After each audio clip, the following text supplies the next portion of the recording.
Today, I have the opportunity to share with you some more of the result of my reflections.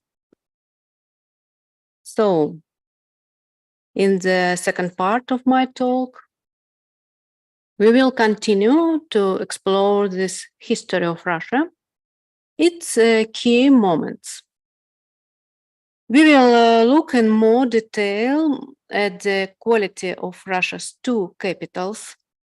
Then we will try to recognize Russia's present state and understand its future aspirations.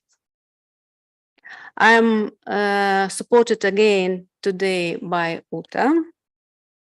She also helped me edit two English texts. Thank you, Uta, for this amazing collaboration. The bridge between East and West is made up of many little channels of joint creative service. Now, we'll turn off the cameras and Uta, I give the talk to you. Okay, thank you. Thank you, Svetlana. This cooperation is really a soul joy and an interesting adventure. Enlightening. So, in the 18th and 19th centuries, Russia was rapidly mastering the mental plane, building universities, developing science, industry, and incorporating new ethnicities and cultures into its national sphere. And also concludes dynastic marriages and forms military alliances with Europe, wages wars and carries out cardinal reforms of all its national life. The Russian Navy is exploring the world, conquering Antarctica. Geniuses are born in Russia: Pushkin, Mendeleev, Tchaikovsky, Tolstoy, Dostoevsky, Vernadsky, and many others. At the same time, the whole body of the nation is put under great strain. There are riots and an increasing rift between the poor and the rich.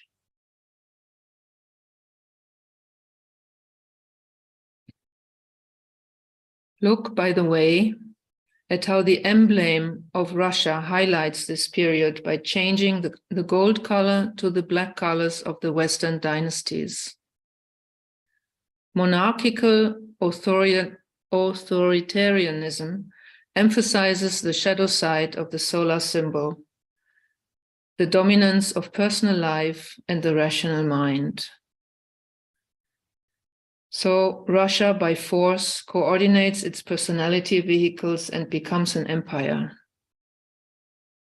The activity of her mind and its vibrations are high enough to attract the gaze of the soul. But this time, the influence of the seventh ray is increasing, and we get a picture like this.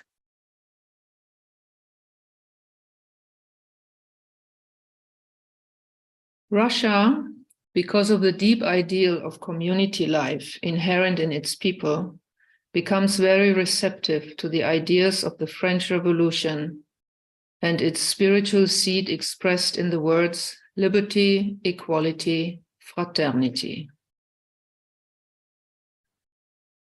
The best minds in Russia become freethinkers, Decembrists, precipitating revolutionary ideas into the people. These minds become the center through which there is an alignment with the soul of the nation and the revolutionary force of Uranus. As a result, a direct channel is built up from the soul of the nation to the physical plane. It literally sets the masses of the people on fire. Lenin, by the power of his genius, focuses and directs this energy. and sweeps away the monarchical form of imperial Russia. All of this happens brutally and bloodily, because it is the destructive aspect of the first ray, focused into the still darkened minds of the masses of Russia. Therefore, the greatest contribution of the Soviet period which follows will be the universal education and cultural upbringing of the Russian people, from top to bottom. And now we can recall another duality of Russia, expressed by its motto. I link two ways. Which ways are we talking about? The Tibetan gave us a hint in the form of the following quote. Their task, which will develop as they come to truer understanding, is the linking of the East and of the West, and also of the worlds of desire and of spiritual aspiration, of the fanaticism which produces cruelty, and the understanding which produces love of a developed materialism and a perfected holiness, of the selfishness of a materialistic regime and the unselfishness of a mystically and spiritually minded people. And all this in a most pronounced and peculiar manner. It's from Destiny of the Nations, page 61. We see clearly marked pairs of opposites, and they are presented in every personality vehicle, top to bottom. Russia's soul energy creates these points of crisis in her personality, which is prone to splitting. As the Tibetan said of the Soviet era Russia, there was, quote, the tremendous conflict which is going on between the fanatical sixth-ray cruelty of her sixth-ray regime and the spiritual harmlessness, which is the basic principle of the national ideology. It's Destiny of the Nations, page 60. And the main Russian sin of that period was the sin of isolation, or the closedness of her mind. This is eradicated today. Friends, I want to draw your attention to the fact that everything the Tibetans said about Russia related to the period before 1949. That was the reign of Stalin, a mighty, brutal personality who gathered the Russian people into a fist, capable of resisting and defeating Nazi Germany.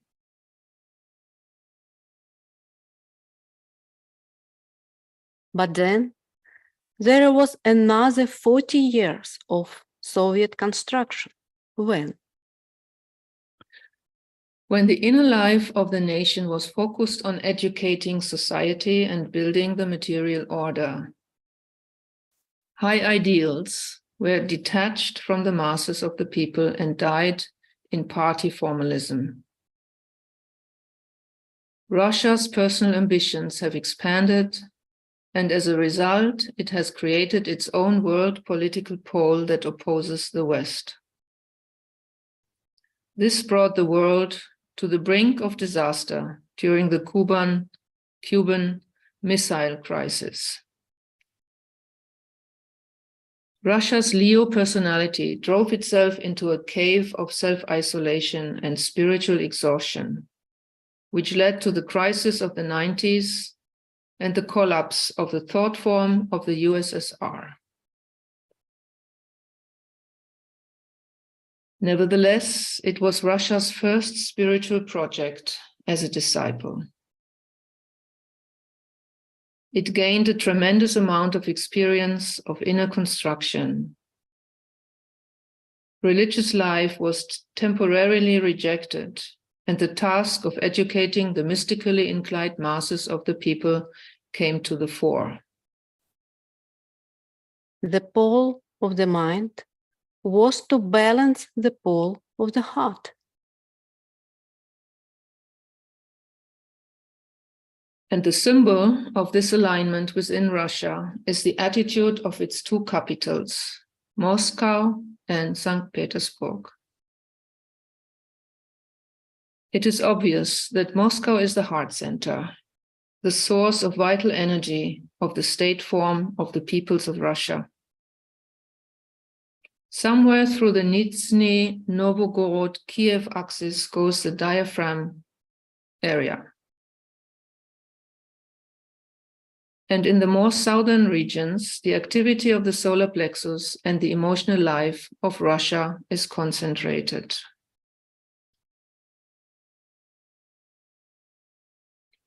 The influence of Taurus leads the capital by way of transmutation of lower desires. They have always flourished in Moscow, reputed to be a merchant city prone to wealth, avarice, pomposity, and arrogance. In fact, Moscow is the crucible in which the distillation, purification of the emotional life of Russia and the materialistic desires of its personality took place.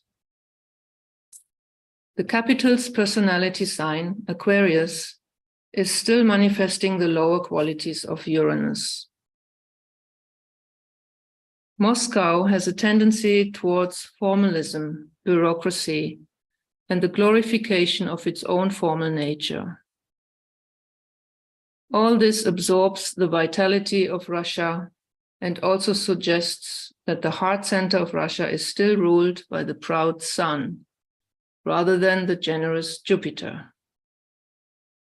Although some positive trends are already visible. What is interesting in the history of Moscow, its agent of internal disturbance and destruction are the forces that combine the qualities of the earthly Taurus and the septenary nature of Aquarius. Even historically, the prefix 7 has been used to refer to troubled times. The 7 boyars of the early 17th century and the 7 bankers of the late 20th. This is a manifestation of the as yet unpurified energies that are overpowering Russia's first major center, its eastern capital. Russia's second main city is the center of its mental life and the focal point of the soul's consciousness and form. I correlate it with St. Petersburg, which, together with the cities surrounding it, Veliki, Novgorod, Lomonosov, Pushkin, performs the function of the head and throat centers. The Western capital is a city with a pronounced Gemini energy. Its founder, Peter the Great, was born with the sun in Gemini. The city itself is founded in Gemini, and many brilliant thinkers whose destinies are associated with this city are also born in Gemini. For example, the expressive voice of the Russian soul, Alexander Pushkin. This city arose as a response to the wave of light of knowledge that came from the West, awakening the activity of the Russian mind. Peter recognized this wave and, as they say, opened a window to Europe. For 200 years, St. Petersburg became the capital of Russia, forming the focal point of its personality and attracting the gaze of the soul. The energy of the soul always brings about confusion, a fermentation, changes, and crises in the personality nature, that of the person and that of the nation. Such stimulation made St. Petersburg the city of 3 revolutions, the center of secret societies and free-thinking circles. Freemasonry, blessed with Gemini, spiritualism expressing the energies of the 7th ray of Russia's soul. All this originated and flourished in this, the second capital. This pair of cities, whose vibrations are sometimes vividly opposed to each other, can be correlated with the East, Moscow, and the West, St. Petersburg. One center should express the will knowledge, the way of the mind, as a mediator for soul consciousness and a bridge for group relations of Russia. The second shows the way of the heart, the will to be, and the will to establish the power of the soul on the physical plane. This is expressed in the imperial greatness of Russia, its ability to fuse many nations within itself, while safeguarding their identity and life goals.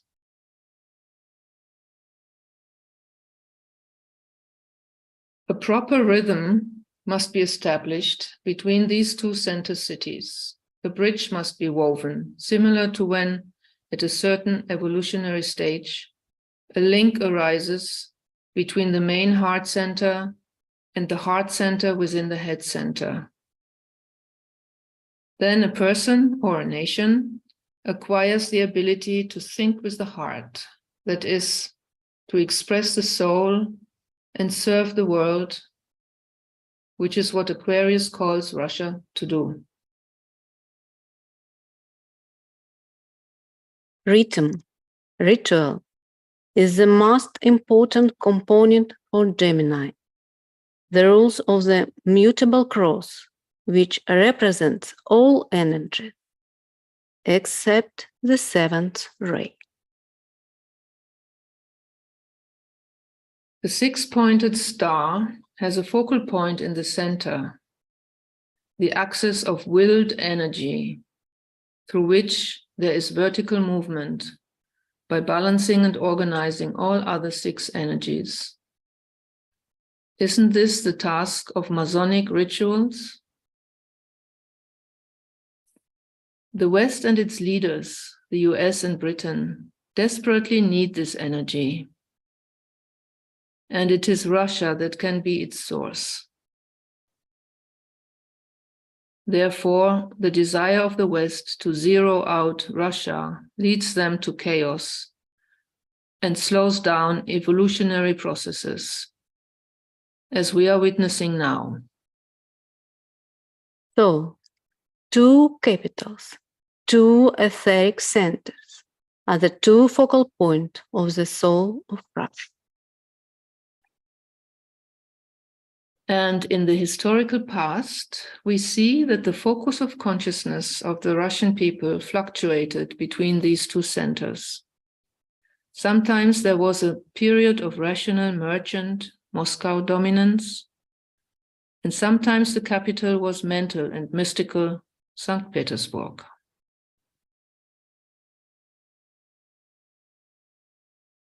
It is interesting that Putin was born and established as a person and as a Westerner in St. Petersburg, and then became the head of the reviving empire in Moscow.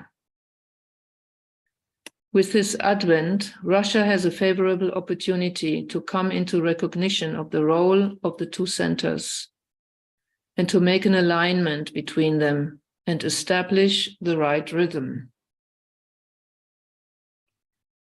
The Russian president has a very strong Libra influence. In this sign, in addition to the sun, he has 4 other planets.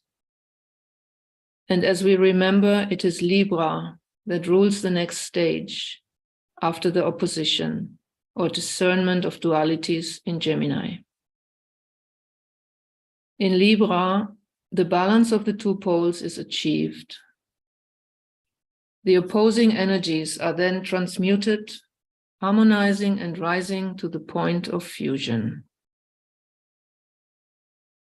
Uranus, the ruler of Russian soul energy, as well as the esoteric ruler of Libra, is the source of the balanced energy so necessary for Gemini.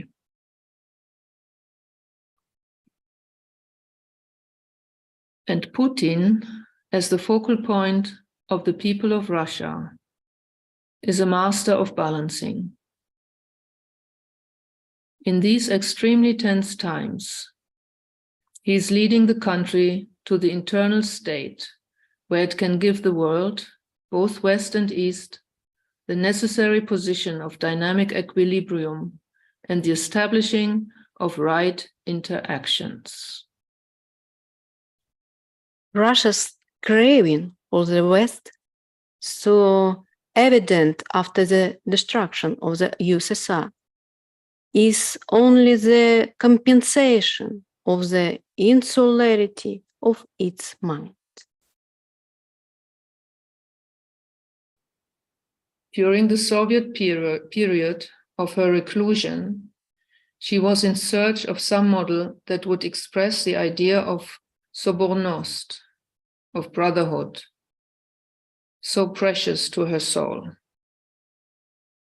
Then Russia again opened wide its window to Europe and prepared to give back all the most valuable things it had accumulated during the period of its isolation from the Western world. And by the way, such a dramatic change in Russia's destiny also occurred under the sign of Gemini, June 12th, 1990, when the old communist form was repudiated, although the new one had not yet been recognized. Again, the energy of this sign initiated the necessary, albeit heavy, changes, bringing Russia out of stagnation and crystallization. Russia's main problem in the current historical period is the consequence of her blind, fanatical devotion to an ideal, sometimes driving her almost to self-destruction.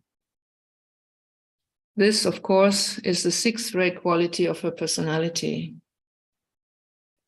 and also the ability to perform a total restructuring of her national form in favor of this ideal, grounding it and taking her condition to extremes. This is facilitated by the seventh ray of the soul. In the last century, Russia was inspired by the European ideal of liberty, equality, fraternity, which was consonant with its soul, but which it could not realize without distortion. To achieve this, the purity of the ideas imprinted in the ideal had to be supported by a stable connection to the soul, which was not yet the case. The result? The crystallization of the built form of the USSR and its collapse. Then, after the external failure of its spiritual project, Russia had a natural phase of denial of itself and its history, despondency, and a lack of vision for the future.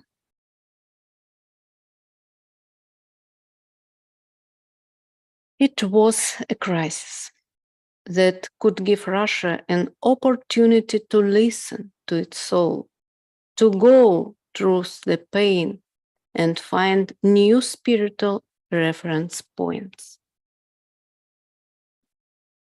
But the desires for material goods suppressed during the Soviet period and the admirable ideal of the Western way of life opened to the eye, embellished by the six-rayed nature of Russia and beautifully presented by the West under the guise of perestroika, seduced Russia. She has fallen, so to speak, into the arms of the West. In the words of the title of a book written by Denise, and has given her whole self to a sect called American Lifestyle. created by the USA, whose national personality is also on the sixth ray, and whose penchant for messianism is prompted by her soul on the love-wisdom ray. Please see, I will give some analogies. As in any totalitarian sect, newcomers are required to complete obedience to the sect's rules, which is loss of sovereignty, transfer of their property, personal potential, and energy to the sect, plundering to the country, loss of financial and technological independence, blind faith in all the so-called ideals of the sect, meaning neoliberal ideology, a ban on any other beliefs and one's own ideas about the truth. The Constitution of Russia, which was modeled on the West, has a clause banning one's own ideology. Unquestioning obedience to the head of the sect and the powers that support him, the United States and the world behind the scenes. And Russia itself has agreed to all this. Its fervent devotion to Western ideals drove it to self-destructions. In doing so, it has received the invasion of all the attendant ills that thrive in the sect. Corruption, oligarchic lawlessness, corporate power, the glamour of transhumanism, LGBT perversion, etc.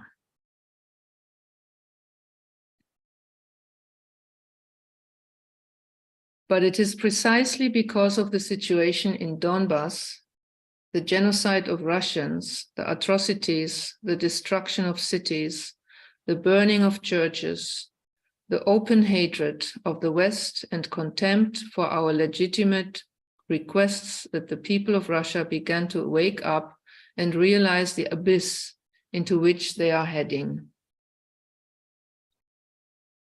For 8 years, since 2014, the resilience of the people of Donbass has gradually inflamed Russia.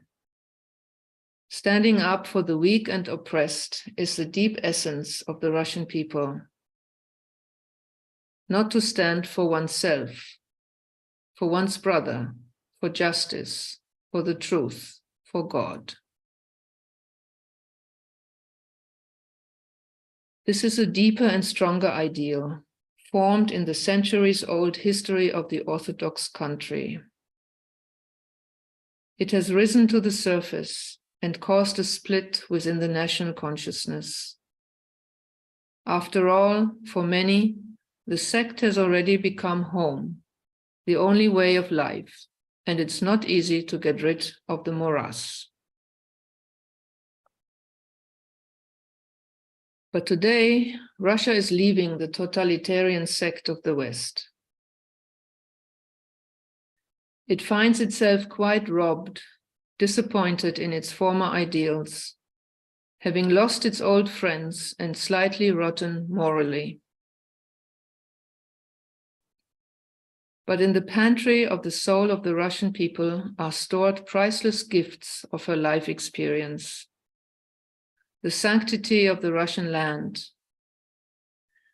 the purity and righteousness of community life, the unity of the soul, preserved in the heart of the nation, and the bright genius of the Russian mind.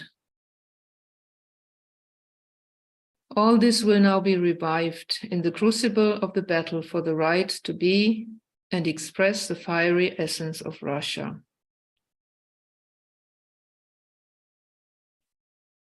If the collective West can cope with its own glamour and hatred of Russia, if it sees behind all the dualities, contradictions and ray imperfections of the external form of this country, then it may recognize the life of its brother disciple fighting for the soul.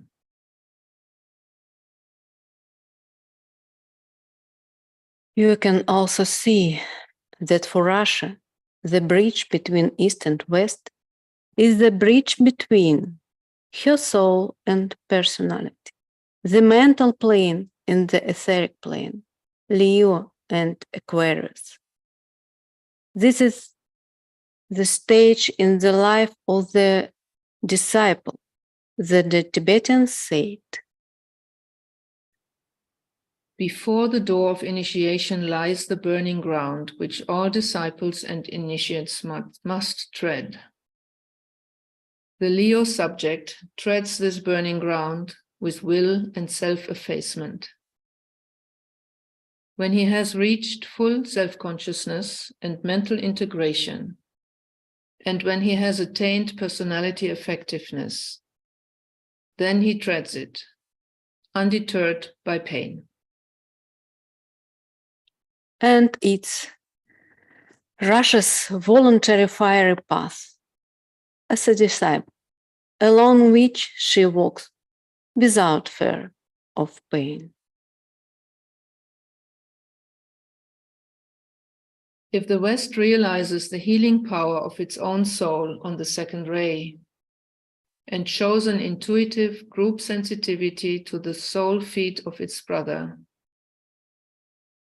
then new bridges will be built between the West and the East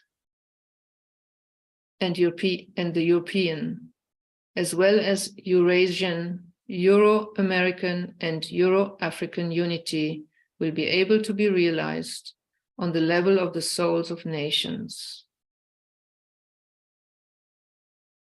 And their mutual regard and cherishing of the special dharma of each nation will be the basis of their personality relations. And there is no doubt that this will be the case for all.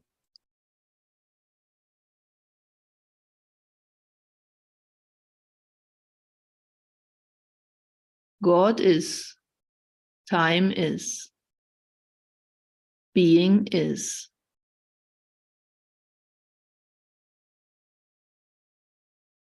Thanks, friends, for your attention.